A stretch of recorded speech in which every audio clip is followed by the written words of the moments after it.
53% de los usuarios en el Reino Unido mostraban niveles de ansiedad desproporcionados cuando perdían su teléfono, cuando se quedaban sin cobertura, cuando se les agotaba la batería del celular. Así es que empezaron a hacer justamente esta investigación científica para poder trabajar al respecto.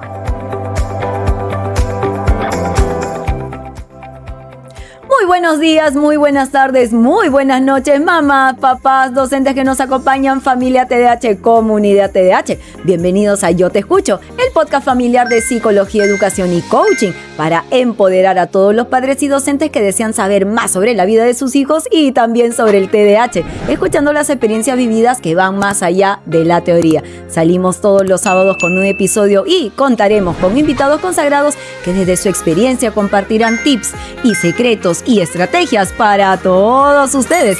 Todo esto y más y mucho más en Yo Te Escucho, tu neuropodcast hecho con cerebro. ¡Qué alegría, papá, mamá!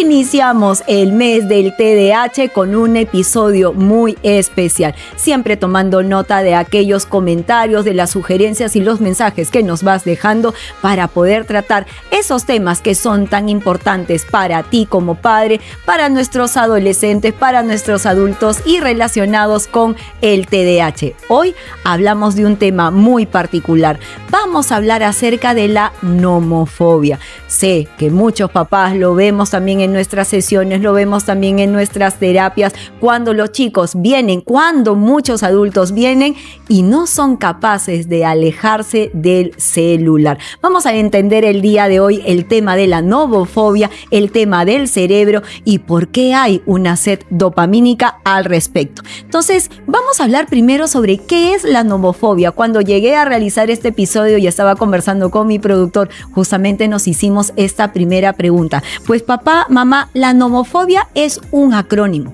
Este acrónimo significa no mobile phone fobia. Entonces, la nomofobia viene a ser una terminología, no es un término psicológico, no es un término científico, es papá una terminología que se creó durante el año 2000 y fue un acrónimo para poder describir la ansiedad que sentían en el Reino Unido aquellos carteros que estaban pasando de la exposición del papel, la exposición del mensaje a través de las cartas a una situación virtual. Y se encontró que el 53% de los usuarios en el Reino Unido mostraban niveles de ansiedad desproporcionados cuando perdían su teléfono, cuando se quedaban sin cobertura, cuando se les agotaba la batería del celular. Así es que empezaron a hacer justamente esta investigación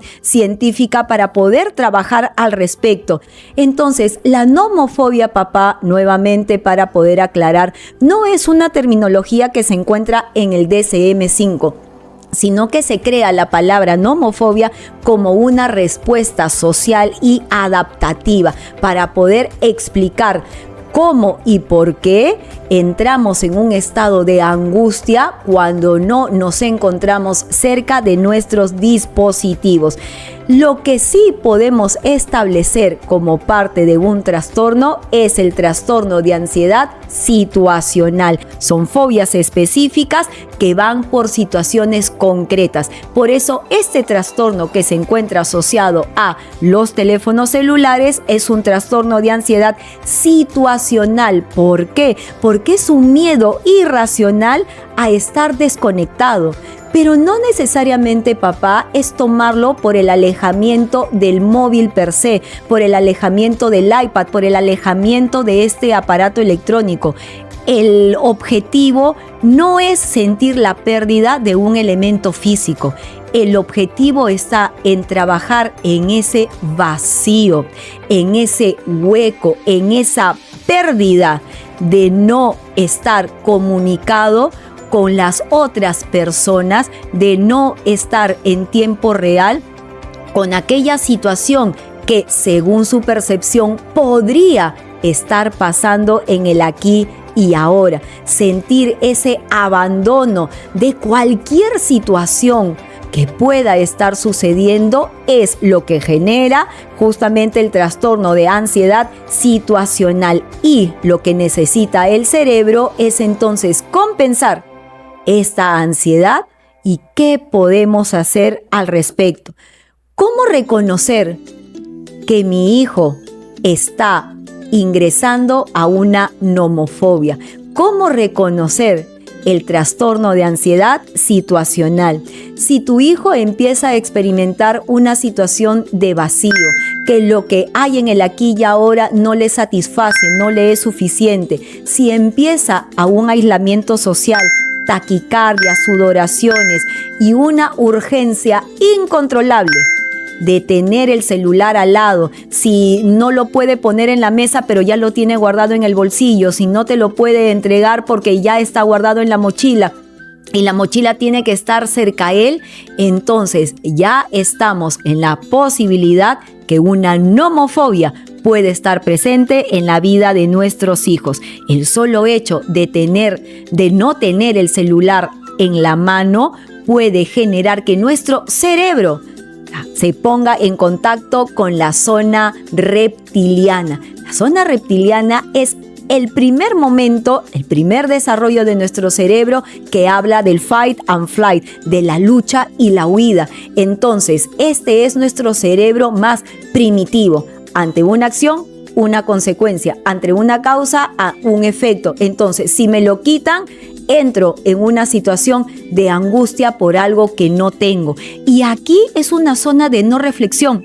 Por eso en estos momentos, cuando papá, mamá, cuando un amigo, un compañero quiere conversar con otra persona que está ingresando en este estado de nomofobia para ayudarlo a reflexionar, es uno de los caminos que no vas a poder utilizar. Porque al estar en contacto con un cerebro reptiliano, el cerebro reptiliano no tiene la flexibilidad cognitiva, es decir, esa función ejecutiva que me permite ver otras maneras de solucionar, me permite generar una creatividad de alternativas, y eso solamente se da en la corteza prefrontal. Entonces, papá, mamá, ¿por qué mi hijo? ¿Por qué se tiene que desconectar del mundo real y solamente desea conectarse frente a la pantalla? ¿Por qué esta nomofobia aparece? Porque a veces el mundo real, sobre todo para un TDAH, le puede resultar lento, le puede resultar soso, le puede resultar aburrido y poco estimulante. En cambio, el celular le ofrece, no solamente por la pantalla azul, sino también por el contenido que se generan en las plataformas virtuales, satisfacción inmediata. ¿Y quién trabaja con la satisfacción inmediata? La dopamina. Entonces, ante una acción, el celular es su recompensa para poder tratar de estimular esos procesos de iniciativa y de continuidad de lo que tu hijo TDAH cree es una continuidad. Entonces él se siente estimulado, motivado, animado a que haya una iniciativa. Reviso un ratito el celular y luego continúo haciendo mis actividades y las tareas que tengo que hacer. Entonces quiere decir, papá, mamá, que aquí te voy a presentar una palabra que es la clave, es la piedra, es el momento inicial de este trabajo interesante del trastorno de ansiedad situacional. Tienes que empezar a trabajar con el arousal. Desde la psicología, esta palabra va a ser fundamental. ¿Por qué? Porque el arousal viene a ser la cantidad de energía que nuestro cerebro tiene para poder realizar todas las acciones o actividades que nosotros queremos. Imagínate que es, como le digo a mis coaches en nuestras sesiones, de un galón de gasolina. Tienes una galonera. El arousal es la cantidad de gasolina que hay dentro de esa galonera. Y nosotros los TDAH justamente contamos con menos arousal. Y eso quiere decir, papá, mamá, que lo que nosotros nos pasa es una hipoarousal.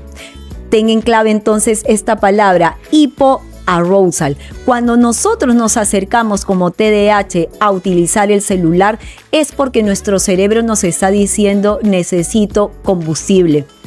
Y nosotros, al estar en un estado de hipoarousal, necesitamos mucho más energía. Nuestros niveles de activación o el nivel de alerta justamente por esta baja arousal no nos permite estar presentes, no nos permite estar en el aquí y ahora. Entonces, esta baja también se le conoce como la baja alerta cortical.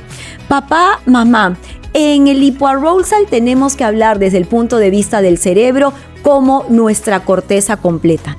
En la corteza vamos con una serie de conexiones neuronales, vamos con una serie de necesidades fisiológicas que se tienen que satisfacer, pero debido a esta poca energía es que no se da. Por eso es que el cerebro lo que hace es intentar buscar dosis rápidas de dopamina. Entonces, la nomofobia no es un capricho. La nomofobia es la búsqueda del equilibrio. El cerebro necesita estar siempre en un estado de trabajo funcional y cuando hay un desbalance bioquímico, el cerebro, dentro de su sabiduría, va a tratar de buscar compensarlo y generar en nosotros acciones. Estas acciones no son tan funcionales, pero para el cerebro es lo que está necesitando en este momento. Entonces, el celular representa una retroalimentación bioquímica constante para poder ayudar a nuestro cerebro a trabajar con eficiencia. Entonces, Carla, tú me estás comentando que el celular puede ser como una muletilla. Por supuesto que sí. Y aquí lo interesante es que los celulares, las aplicaciones, las plataformas trabajan en sus algoritmos. Una aplicación tiene algoritmos para poder ayudar al consumidor a ser tolerante, a resistir, a estar la mayor cantidad de tiempo posible en las redes, mirando las pantallas, consumiendo los contenidos. Y entonces estos refuerzos intermitentes que tienen las aplicaciones es lo que hace que nosotros estemos mucho más enganchados a nuestro celular, a nuestro dispositivo móvil, y ahí estamos haciendo este círculo de retroalimentación para que la dopamina que se genere se continúe generando prácticamente o exclusivamente por nuestras redes y por nuestros aparatos. Entonces, ¿qué hacemos, Carla? Le quitamos el celular. Una nomofobia se acaba directamente cuando le digo, estás castigado, me entregas el celular y ya no lo ves más. No. Justamente un efecto contraproducente se puede dar si es que tú tomas una decisión tan radical. ¿Por qué? Porque ahí vas a trabajar en el síndrome de abstinencia. Carla, entonces esta situación es realmente preocupante porque estamos comparando a una nomofobia y los efectos de una nomofobia con los efectos de una adicción. ¿Necesita mi hijo entrar a una abstinencia para poder reducir el impacto? Así es. Entonces, para que haya una abstinencia, el cerebro necesita ingresar a un hipoarousal profundo. Es decir, tenemos que ayudar a nuestro hijo a bajar toda la energía para que quede de cero. Y de cero volver a empezar, reeducar nuevamente a nuestro cerebro para que pueda satisfacer sus necesidades dopamínicas con otros elementos. Entonces, quitar de manera contraproducente el celular, pues puede generar daños importantes para nosotros los TDAH. ¿Y por qué? Porque al quitar, le estás dejando un vacío y el secreto para poder trabajar en este proceso es que ese vacío se pueda llenar. Entonces quiere decir, papá, mamá, que la nomofobia se trabaja a través de alternativas de solución. Es decir, una vez que nosotros quitamos el celular, rápidamente debemos de tener bajo nuestras mangas otras alternativas para que nuestro hijo se pueda regular, ofrecer alternativas ejecutivas funcionales evita que el cerebro pueda estar desamparado y así poder generar con ellos nuevas conductas que sean eficientes, funcionales y los ayuden a poder estar en este trabajo constante. Entonces, papá, mamá, este tema de la nomofobia justamente nos invita a pensar en cuán vulnerables somos los TDAH con relación a las situaciones de redes sociales, con situaciones de los aparatos electrónicos, cómo trabajar con la virtualidad. Es algo que nosotros todavía debemos de mirar. Si tenemos a nuestros hijos en la etapa escolar y en la etapa universitaria y vemos constantemente el uso del celular, pues entonces este episodio te está invitando a reflexionar sobre esta situación nomofóbica que podemos estar pues mirando en nuestros hijos y tal vez diciendo, esto es algo que pueden manejar con tranquilidad. Y la realidad es que para nosotros los TDAH no es así. Por eso una de las grandes preguntas que me dejan es, ¿cómo diferenciar un hobby digital de una nomofobia? Un hobby es un proceso saludable. Todos debemos de tener hobbies, debemos de tener un pasatiempo, debemos de tener un tiempo de ocio estructurado para poder trabajar. Pero la nomofobia va más allá de un hobby. ¿Por qué? Porque la nomofobia implica que tu hijo solamente se va a dedicar en cuerpo, en alma, en pensamiento sobre eso que quiere realizar. Va a tener un objetivo único, implica que va a paralizar su mundo hacia ese proceso y va a abandonar otras actividades. En cambio, un hobby es un disfrute consciente y es un disfrute que puede controlar y que no va a hacer que las otras responsabilidades que tenga, pues se van a llevar a cabo de todas maneras. En una nomofobia no es así. Por eso las funciones ejecutivas cumplen un rol fundamental, una puesta en escena en este proceso. ¿Qué funciones ejecutivas debemos tener en cuenta que una nomofobia está pues tomando en su poder? El control inhibitorio.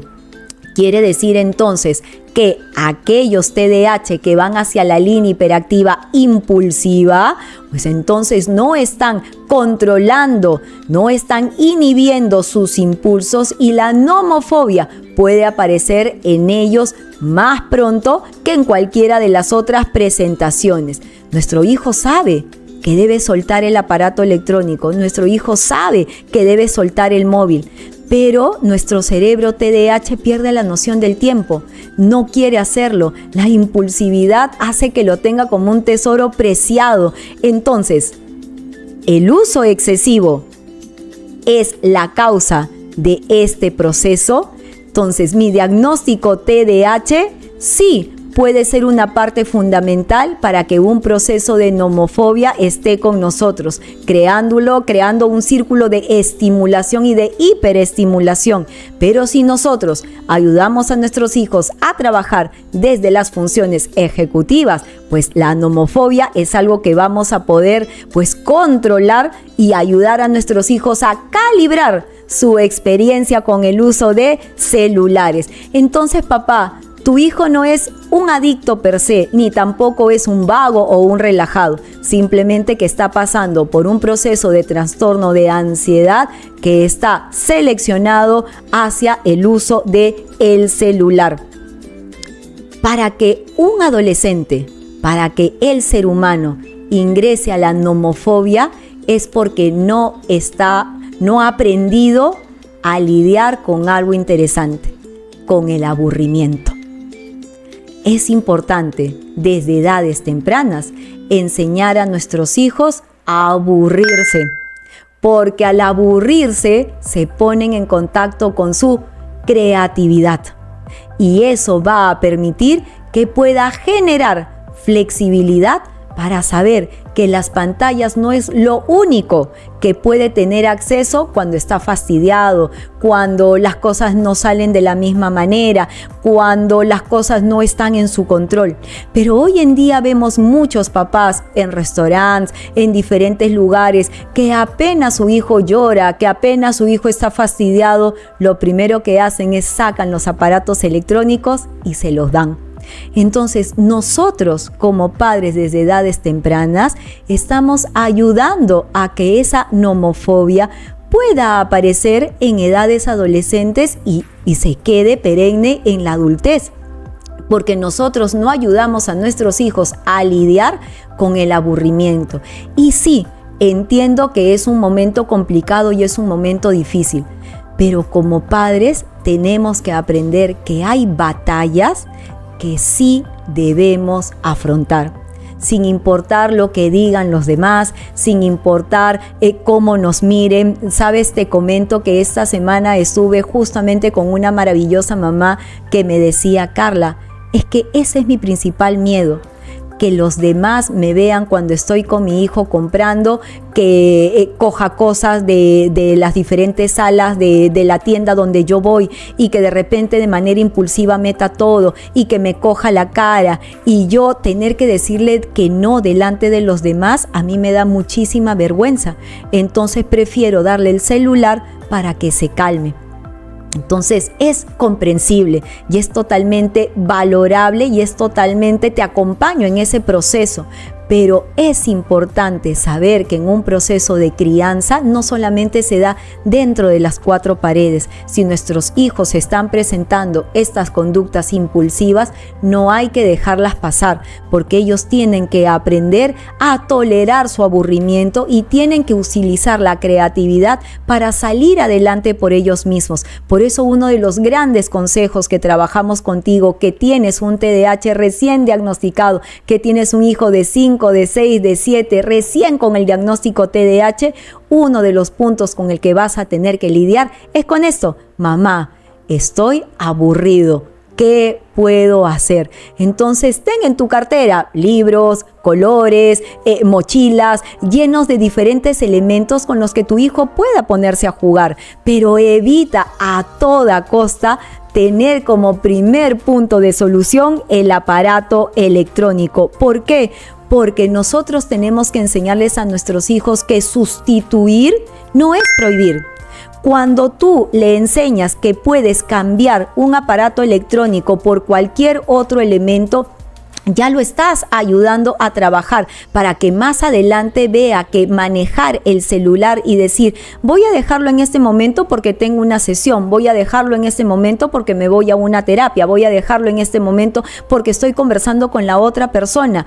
Eso va a ayudar a que puedas tener conexiones en el mundo real con los demás. Es sumamente incómodo cuando estamos viendo que entra una llamada telefónica y a menos que no sea importante, pero estar mirando el celular, ver el mensaje que llegó, ver cómo se encendió la pantalla y los demás pueden interpretar. Ahí viene también un trabajo de habilidades sociales: interpretar que estás en un ambiente que no te gusta, que la gente con la que estás conviviendo no es lo que tú quieres en este momento y puedes dar una señal equivocada.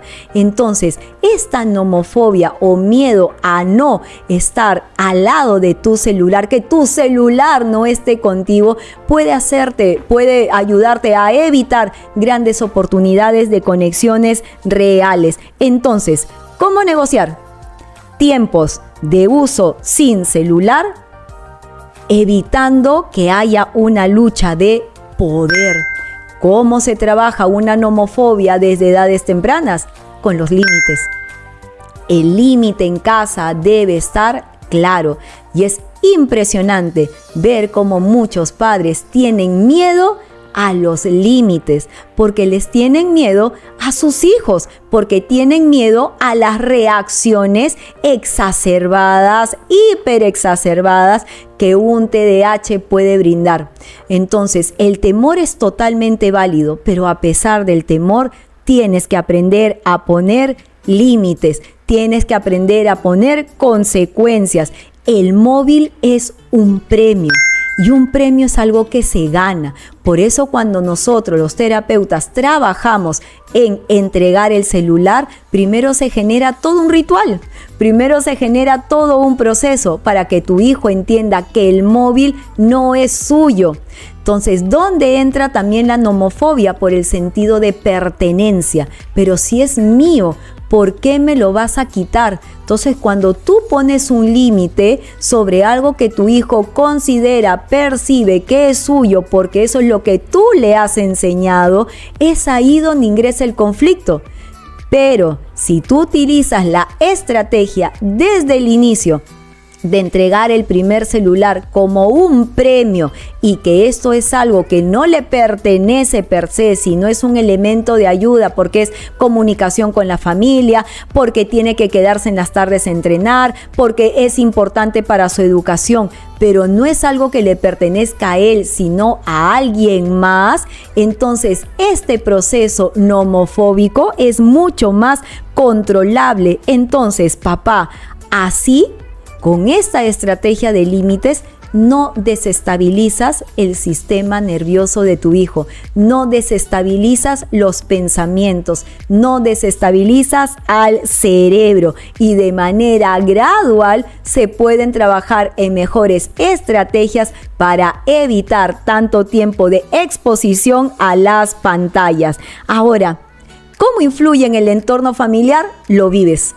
Lo vives cada día, a cada hora, a cada segundo. Cuando tú le dices, me entregas el celular. Entonces, papá, mamá también puede ingresar en un estado de hipoarousal buscando el móvil, porque lo que también va a pasar en una dinámica familiar es que tú también vas a estar en la persecución del celular. Y eso se va a convertir en el pan de cada día para ti. Carla, yo no estaba haciendo nada y de repente mi mamá se acercó y me dijo, ¿me das el celular?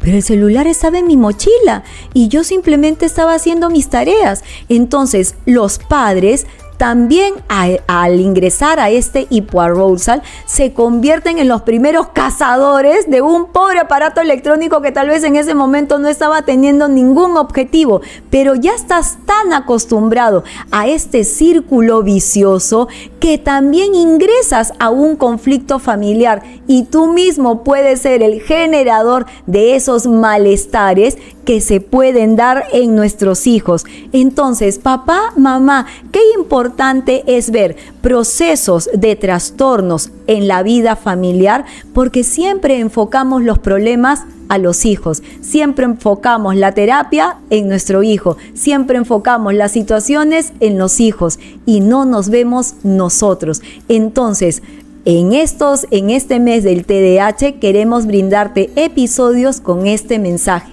El diagnóstico TDAH es para todos, no solamente para quien lo tiene, sino también para todos aquellos que lo acompañan. Entonces, papá, mamá, efectos que podemos tener con la nomofobia vienen a ser los estados de ansiedad y depresión. ¿Y cuándo se va a dar eso? Cuando tú puedes decir, estamos ya tocando un nivel más profundo, cuando tu hijo empieza a esconder el celular.